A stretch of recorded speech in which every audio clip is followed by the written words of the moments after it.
take the alcohol liter consumed per person per year, it's very little. It's half the amount that German people, for example, drink.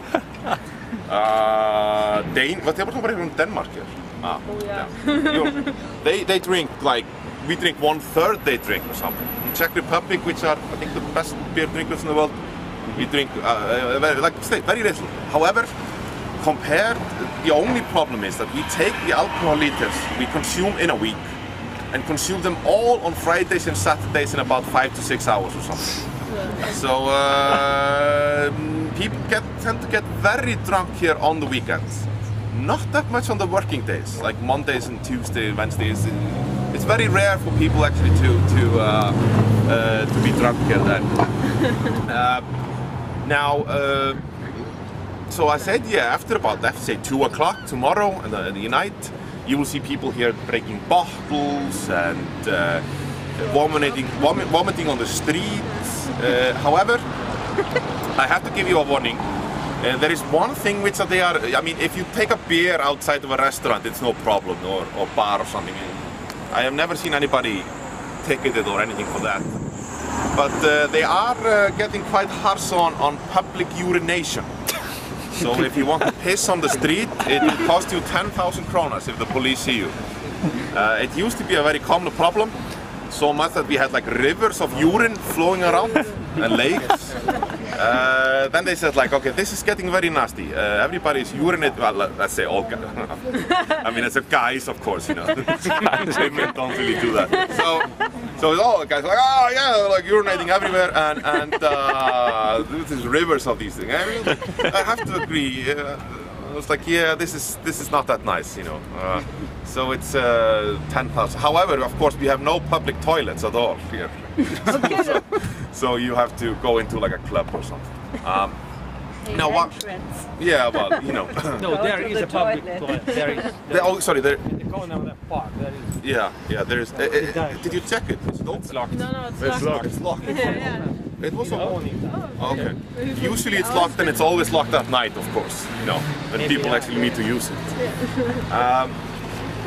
Now, why is this? Why do we drink all just on the weekends and then get super drunk? I have a theory. The theory is that in the 1920s we had prohibition. We banned the sale of all alcohol in Iceland. And the only problem is that our main export industry is fish. We export fish. Around Iceland are one of the most bountiful fishing stocks in the world. So we were exporting fish to Spain. Spain was a very important market. The Spanish people, they said, okay, you're not going to buy any alcohol anymore. And we said, no. Iceland is a dry country, no alcohol for us. And the Spaniards said, well, okay, then if you're not going to buy any wine from us, we are not going to buy any fish. And you're like, okay, this is no good. This is really bad news. So at the end, we allowed the sale of wine in Iceland because they said, yeah, wine has medicinal purposes or something, you know. Wine will make you feel well. So we allowed the sale of wine. So it's really noisy there for some reason. Okay. And then, then a few years later, they allowed the sale of hard liquor, like vodka and gin and whiskey and brennivin, the Icelandic stuff. And they all allowed the sale of this, but they forgot about beer. They did not allow the sale of beer in Iceland until 1989. So the 20th of March every year is Beer Day in Iceland, and we celebrate that we got beer. So it's about, 20 years now. And I think the reason is why we drink in this very silly manner is because we didn't have beer. If you think about it, nobody drank wine. I mean, wine, who's going to drink that when you have brennivin, you know? So the objective when you were drinking was to get as drunk as quickly as possible. And this legacy is still alive in Iceland.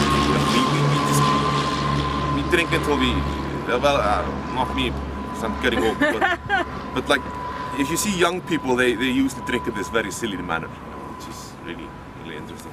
However, good news, Since the collapse, the government has raised the prices of alcohol, cigarettes and fuel 4 times. We have a budget deficit and we are going to close it with smoking, drinking and fuel. So please drink and smoke and drive your car as much as you can in Iceland, so save the Icelandic government from raising the prices even more on these things. And we actually had the Minister of Finance and he said, yeah, I'm just getting started on this thing. It's like, what? You know, we can't go abroad anymore because everything is so expensive there. So he's basically taking away the ability to get drunk, you know, and that seems like a very, very strange seems like a very unwise move, if you ask me. If I was a politician, I would try to keep the prices of alcohol relatively low, so my constituent wouldn't worry too much about how everything is so totally shitty today in Iceland. But you know, that would of course be me. Oh yeah, I'm not just going to talk about alcohol. So let's talk about art. Over here is the Reykjavik Art Gallery.